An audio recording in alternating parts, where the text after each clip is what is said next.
Today, we are digging into a story about how one single radical idea completely transformed our understanding of the past.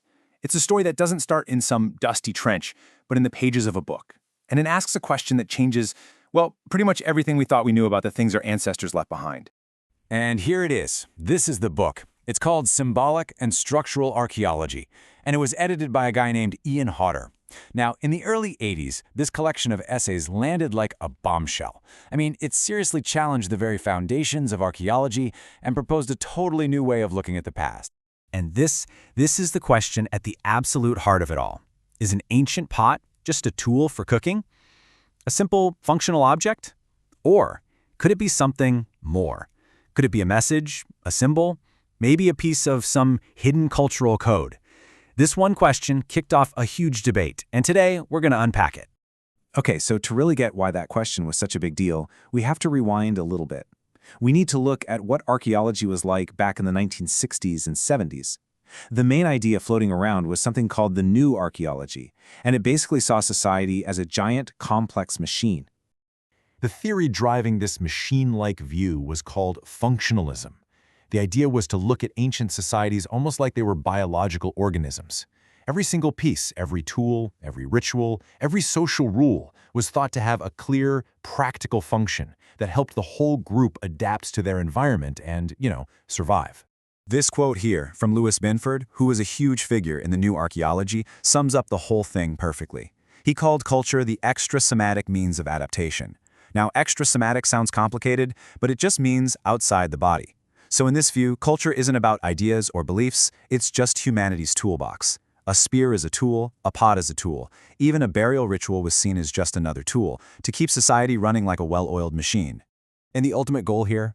It was to make archaeology a hard science, just like physics or biology.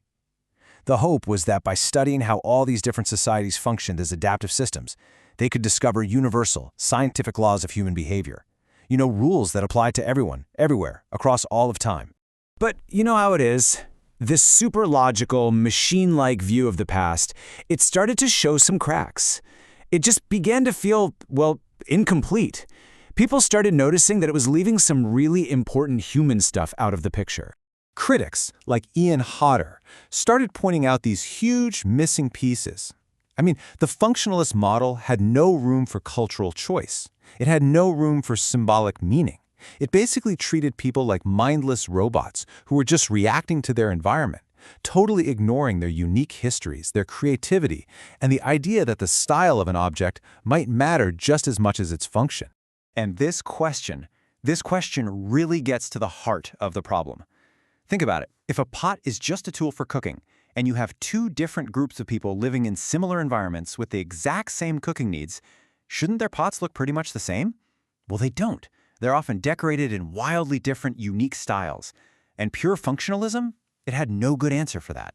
It couldn't explain culture. And this is what led to that revolutionary idea from the beginning. What if ancient objects weren't just passive tools? What if they were actively communicating something? What if all the stuff people make, their material culture, is structured just like a language? This chart just lays out the difference brilliantly. For the functionalists, structure meant the system you could see, the social blueprint. But for the symbolic archaeologists, structure meant the hidden code, the underlying grammar and rules that people use to generate their world. It's like the difference between looking at a finished building and trying to understand the architectural rules that went into designing it.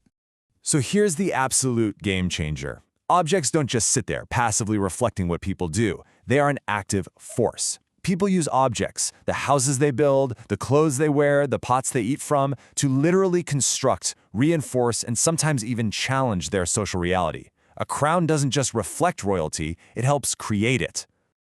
Okay, so if objects are like a language, how on earth do archaeologists start to read them? Right? How do you decipher the meaning of these symbols when you don't have a dictionary or a translator to help you out? Well, this new approach, called contextual archaeology, basically works like this. First, you just observe patterns. You notice which designs, items, and symbols are consistently found together. Then, second, you try to identify the underlying rules, the grammar. You look for consistent contrasts, like clean versus dirty areas or objects associated with men versus women. And finally, you link those rules to social meaning. You figure out how they were used to build identity or signal power or create a sense of community. And Hodder points out something absolutely crucial here. The meaning of objects is so powerful because it's often unspoken and ambiguous. A word usually has a pretty clear definition, but a symbol on a pot, its meaning can be subtly reinterpreted or manipulated. And that ambiguity makes objects the perfect tool for negotiating social status and power without ever having to say a single word. And really, this is the bottom line. Meaning is all about context. A functional stone axe you find in a hunter's toolkit, that's a tool for chopping wood. But a delicate, non-functional copy of that exact same axe, made from chalk and placed carefully in a tomb, that's not a tool at all. It's a symbol. Its meaning has completely changed because its context has changed. So what was the lasting impact of all this? How did this return to meaning totally change the entire field of archaeology for good? This timeline really sums up the whole journey perfectly. Archaeology went from simply describing things to trying to explain them with universal scientific laws, and finally, to interpreting the unique, meaningful worlds that people actually created for themselves in the past. The big takeaway here is that archaeology kind of reconnected with its human side. This new approach allowed us to see ancient people not just as organisms surviving in an environment, but as thinking, feeling human beings. People who were actively creating meaningful lives, using the world of things around them to express who they were, just like we do. Which, brings us to one final thought.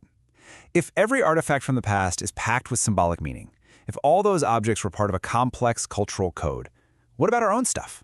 What hidden codes are embedded in your smartphone, your clothes, or the design of your coffee cup? What messages are we sending to the archaeologists of the future?